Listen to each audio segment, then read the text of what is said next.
Carol Ann Riddell, and this is Science and You. This month, we bring you a look back at some of our favorite stories, starting with what and how we eat.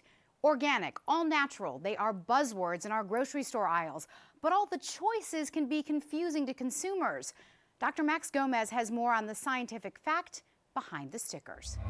Take a trip to your local grocery store, farmer's market, or even the corner deli these days, and chances are you're going to be pretty confused reading food labels.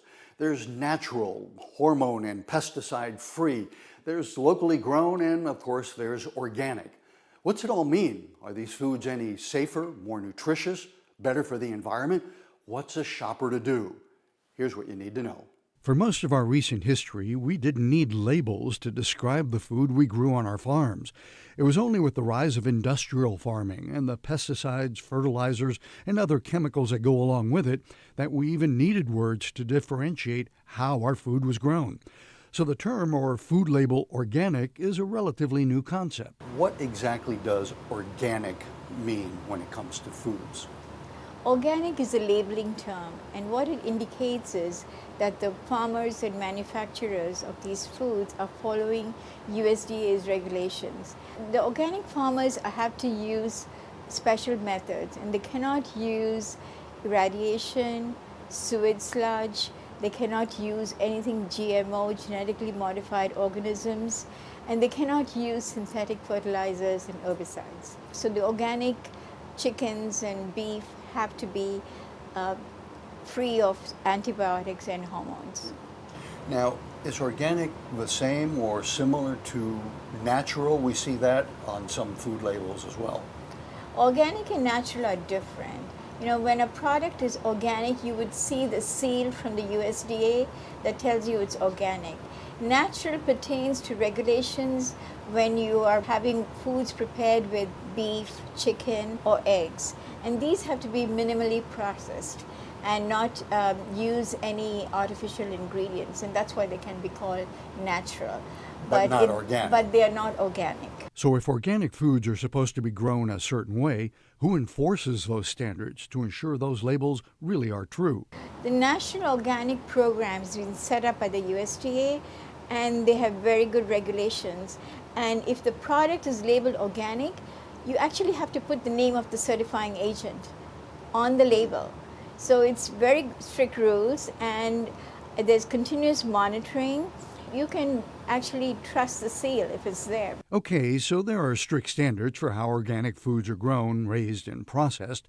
But does that mean they're more nutritious superfoods? I think people assume that organic is more nutritious, but is that really the case? There's a lot of research being done because there's a lot of interest in that.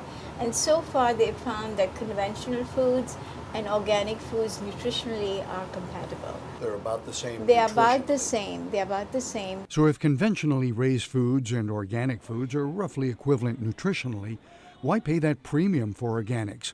It's partly what they don't have. In organic foods, there's an added dimension. They are free of synthetic herbicides, pesticides, insecticides. Healthier food raised sustainably and supporting our local economy. Sounds like a better way to eat all around. Not only is how we eat changing, so is the way our food is grown. So what will the future of farming look like? Andrew Falzone explains we may need to turn our eyes toward the sky. Towering amidst the skyline of tomorrow, vertical farms give new meaning to the term green building. And while these concept drawings and scale models look like science fiction, they have quickly become reality. Dr. Dixon DePommier heads the Vertical Farm Project at Columbia University's Mailman School of Public Health. So what is a vertical farm? So for my definition, since we coined the term to begin with, it's a multiple-story indoor farm. Not only has DePommier coined the term, he's also written the definitive Bible on vertical farms. The hardcover version that came out, there were no examples that I knew of vertical farms. Okay. This was in 2010. And today there are so many that I had to write another book. So this is moving very quickly then? Once the idea got out, it became very, very prescient. I love that word, prescient. It's immediate. They can grow almost any crop anywhere, and the technologies that power vertical farms have popped up in some pretty remote places. Antarctica is perhaps the world's most inhospitable climate, but this indoor grow room allows researchers living there to eat fresh greens year-round. This vertical farm at the Paignton Zoo in England provides food for a variety of its residents. At Caliber Biotherapeutics in Bryan, Texas, these plants are grown and then harvested to produce vaccines. And deep in the outer reaches of space, this experimental growth chamber sits aboard a NASA lab on the International Space Station. It could allow future generations of space explorers to grow food on remote outposts.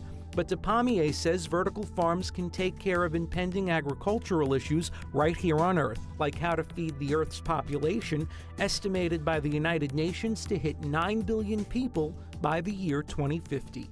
Right now we can't feed 7 billion people. And that's not because we can't make enough food, by the way. We can grow lots of food, all right? But the moment you start to have to ship it, or store it, or package it, or unpackage it, it becomes damaged, eaten, rotted.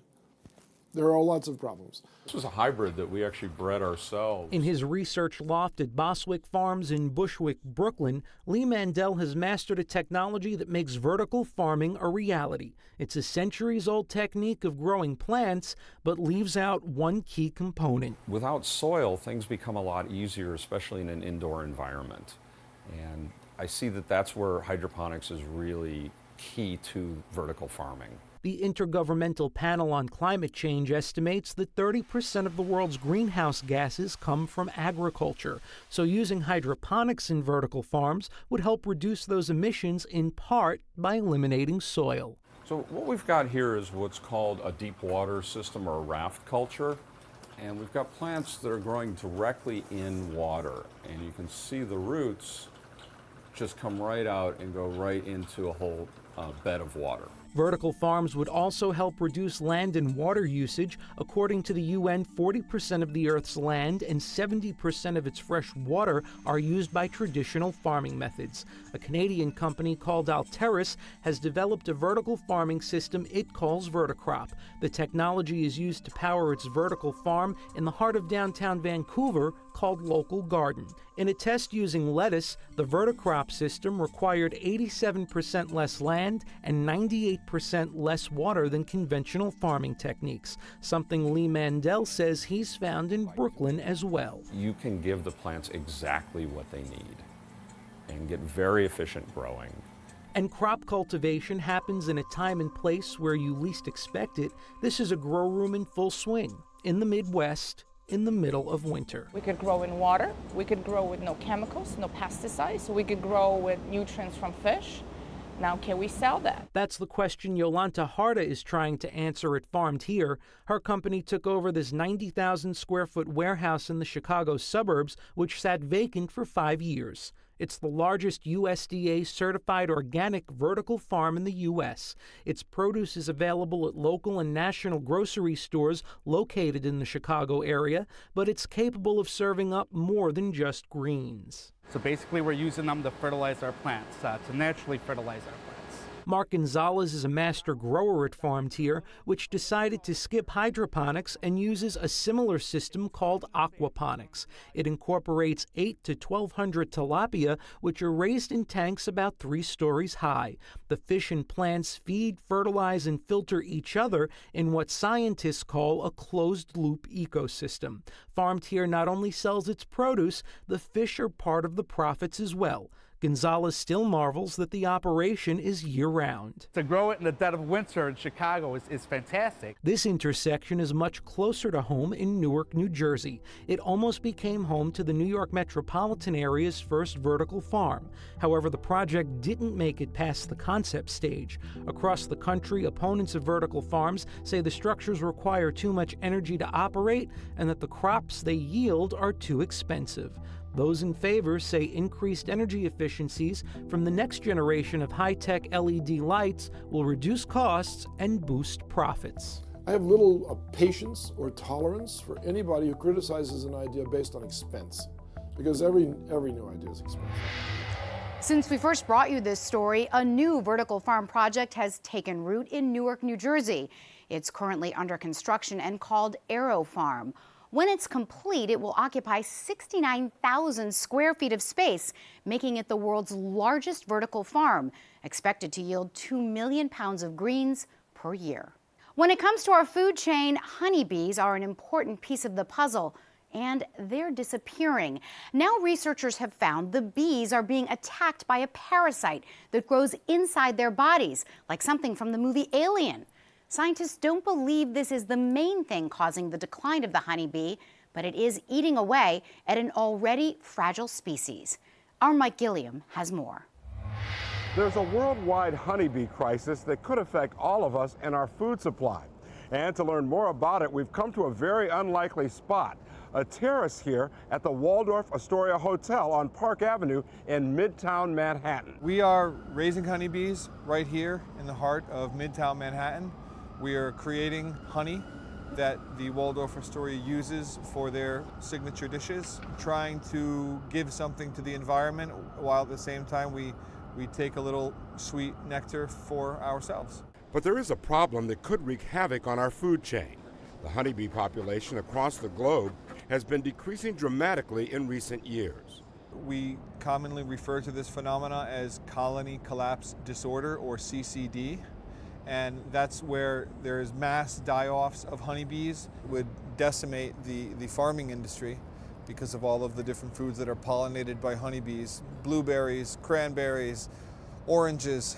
I mean, there's just a list as long as your arm of foods that count on commercial pollination of honeybees. Christine Johnson is an entomology expert at the Museum of Natural History. About 75% of our food is pollinated by bees. There are native pollinators, native bees that pollinate plants, as well as some flies and butterflies, but because of human encroachment on their habitat, there really aren't enough of these native pollinators to cover all the pollination that we need. So what's actually happening with the honeybees? Why are they dying?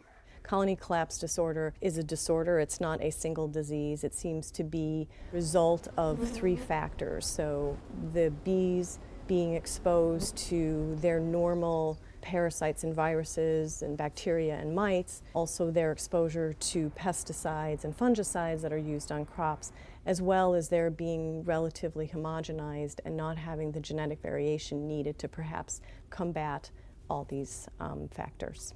And the more bees are bred for specific traits, the less variation the population has, and the more homogenized they become. And that can spell trouble for a species.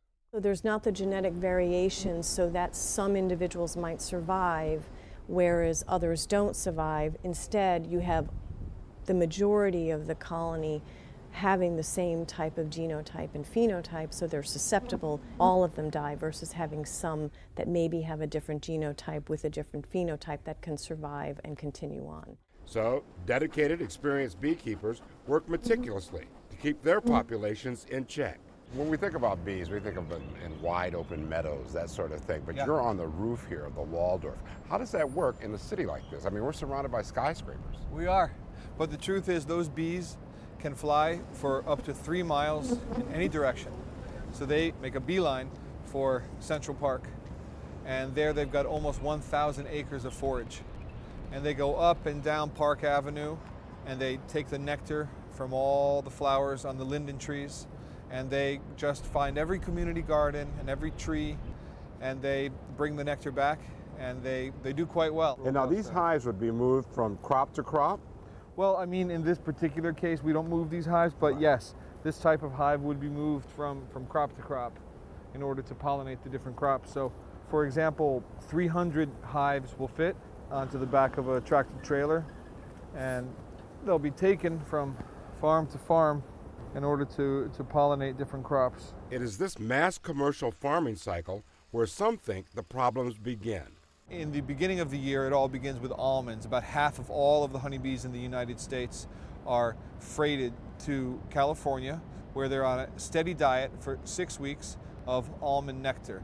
Then, having only had one source of food, this monocrop, for so long, they're a bit weaker. I think the lessons are that we need to increase our diversity or to maintain diversity in our crops and our pollinators, so that we don't get this massive attack on a species or a number of species because we've modified or we've reduced the variation so much in the crops and the insects. I think honeybees are misunderstood. I think that they're lumped together with other types of bees and wasps and hornets. The honeybee is a docile, calm, beautiful creature that carries honey back to the hive for us, and they do a great deal of good for humans. But one thing is certain. If we save the honeybees, we do a lot to help ourselves and our food supply. And that's the challenge, figuring out how to save the honeybee population, because their pollination plays such a significant role in the foods we consume each and every day. Birds are also important creatures when it comes to protecting our environment. They play key but often overlooked roles, from eating parasites to pollinating plants. Donna Hanover has the story. The Irish poet Robert Lind had this observation on birds. There is nothing in which birds differ more from man than the way in which they can build and yet leave the landscape as it was before. So how do birds fit into our landscape? David Lottie is an assistant professor of biology at Queen's College. He says birds are key players in the overall health of our natural world.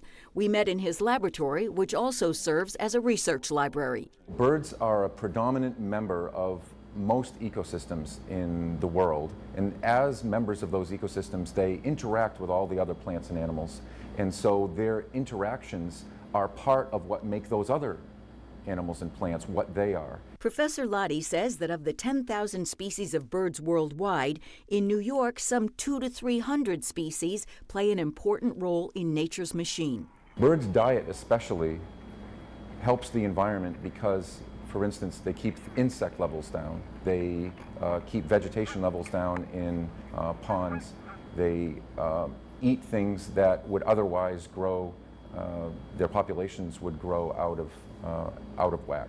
Growing out of whack is a good way to describe a fast-growing water-based troublemaker known as milfoil. Milfoil is an invasive plant, a weed that has invaded many of the ponds and lakes of New England and the northeastern United States. And it is threatening a lot of the fish life that are associated with lakes that are low nutrient load. Milfoil can also clog reservoirs, but here's where the lake birds come in. They love it, and by eating milfoil, they keep the water cleaner and healthier. Are birds also important to pollination? Hummingbirds in our area are well known to pollinate the flowers because they eat the nectar and the pollen brushes off on them, and then they transfer the pollen to other plants. What would happen to the environment if all the birds just went away? I don't mean flew south for the winter. What if they just disappeared? What would happen to the environment? I think the first thing that we would notice is vast overpopulation of insects. The insects that we prefer not to have to deal with, especially like mosquitoes and certain moths whose caterpillars decimate our trees, would grow to tremendous proportions. Some folks make serious work out of studying birds in all sorts of weather. Earlier this year, I joined with bird enthusiasts in the snowy wonderland of Brooklyn's Prospect Park. We're seeing all the waterfowl mostly that has come down from Canada, and they spend the winter down here. We've got a lot of Canada geese. We have black ducks, we have mallards, we have a few ruddy ducks. I was amazed at the sheer number and variety of feathered wildlife in just this one city park. And then out on the ice a little bit further out, you can see about 1,000 gulls right now. Yesterday there were about 2,000. How many species of birds do you do a count out here? An average on a year, we get 196 species. Species are always adapting and always evolving in certain ways. And for example, song sparrow is a species of bird, but depending on different part of the country, it can have a different color sort of combination. It can be darker in the Pacific Northwest or lighter further south. So some birds are starting to evolve. There have been studies showing that they're evolving slightly different color morphs due to the human environmental issues. Do you worry about that? Do you worry about the impact of human activity on the birds? We try to understand and then find if there are ways that we can mitigate or, somehow work to preserve areas of land that are refuges for birds and so on. Bird Club members maintain protected feeding areas in this park where wild birds can eat and thrive. Here's the chickadee, which is really cool. Whether it's a chestnut-sided warbler, a mute swan, a northern shoveler, or a yellow-bellied sapsucker, we're all in this world together, and it's good to share it wisely. Birds are remarkably important to most ecosystems because they eat parasites that harm trees, eat vegetation that harms our water, pollinate plants, spread the seeds of plants, even spread animal life. They are vital to the environment. Like birds, horseshoe crabs are crucial to our environment. Your first encounter with a horseshoe crab may have been at a sandy beach when you were a kid. You probably didn't realize these tiny creatures that have navigated shorelines for hundreds of millions of years are important not only to our world, but also to our health. Now they're in danger. Magali Laguerre-Wilkinson explains. Horseshoe crabs are related to the spider families. They're not crabs at all. They do not bite, they do not stab. Dr. Martin Schreibman has been studying horseshoe crabs for years and is working to protect what is an often very misunderstood creature. There are horseshoe crab species in the east, southeast, Asia, and those are really in trouble. They're dwindling almost down to very dangerous levels. We don't want to see that happen here with the Atlantic horseshoe crab. So we're trying to understand their population dynamics, where they're going, how we can protect them, so that we do maintain a healthy colony of horseshoe crabs. One of the early goals of our facility was for restoration. Our idea was to bring in the horseshoe crab fertilized eggs, grow them up to acceptable size, and then release them into the environment. They have like 10 pairs of eyes, so there's eyes all over the body. They're fascinating animals. They're different looking. They're very old. They're very ancient, almost as ancient as I am. They're 420 million years old. And to lose these oddly shaped creatures would be to lose a vital link in the ecosystem of the Atlantic seaboard. The birds that are on a south-north migration can never complete that migration up into Canada and Maine and north of that without stopping for some kind of food along the way. Sort of like taking the kids on a trip and stopping at McDonald's, otherwise they'd never make it.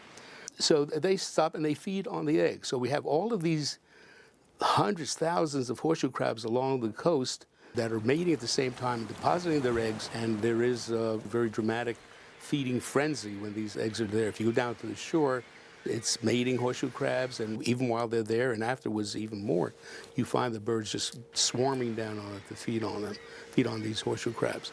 And birds aren't the only things whose health depends on the horseshoe crab. Since 1970, medical science has used a compound only found in horseshoe crabs as a primary method for testing drug and equipment sterility. The other important role is that they produce something in their blood called LAL, Limulus amoebocyte lysate. They have blue blood, and it's the only animal that produces LAL. And it's very important in the pharmaceutical industry. The blood is capable of detecting pathogenic bacteria. There's no other test for it now. Even in our finest chemists have not been able to come up with something that will replace the amoebocyte, the LAL from horseshoe crabs. The other thing that horseshoe crabs have been abused for, I would say, is fertilizer. I mean, just sticking them in the ground and using them for fertilizer in planting beds, or using them to bait traps for eels or whelk. That hasn't been under regulation. As a result, we've had problems with dwindling populations of the Atlantic horseshoe crab. And while pharmaceutical companies have certainly over-harvested horseshoe crabs for their blood, commercial harvesting has taken its toll on them as well. What are horseshoe crabs used for? Horseshoe crabs, they get chopped up and they get put in eel traps. Eels are what we use to catch our striped bass. They're also used to catch conch, and they're also used to catch whelk. Where they were, 100 years ago compared to where they are now, it's probably 25% of where they were, just from over-harvesting. That's where most of the population went. Like even in the 1920s, there was tremendous overharvesting. They were using them for, fertilizer, and they were using them in cattle feed. For everything. For everything. They were just another, I guess, garbage fish of the ocean. In recent years, the horseshoe crab has caught a break, as state laws have set out to regulate harvesting practices along the Atlantic coast. In New Jersey, there's a moratorium going on right now where they are not allowed to catch any of them. In New York State, they're only allowed 5 per day. Or when it comes to eel fishing, they did reduce it, and they actually created another formula for bait that they only use 10% of what they were actually using before that. And with dedicated scientists like Professor Schreibman and his colleagues as stewards, the future of the Atlantic horseshoe crab may no longer be as dire. We have adequate conservation policies in place, about taking animals without reason, without regulation, and those are the policies we have to develop and adhere to. The horseshoe crab has navigated the Earth's shorelines for hundreds of millions of years. And while you may not notice one during your walk on the beach, we should probably make sure that these living fossils don't become just, fossils. That's our show for today. Next time we see you, we're lacing up our sneakers. Tune in for a fascinating look at the role science plays in sports. I'm Carol Ann Riddell. Thanks for joining us for Science in You.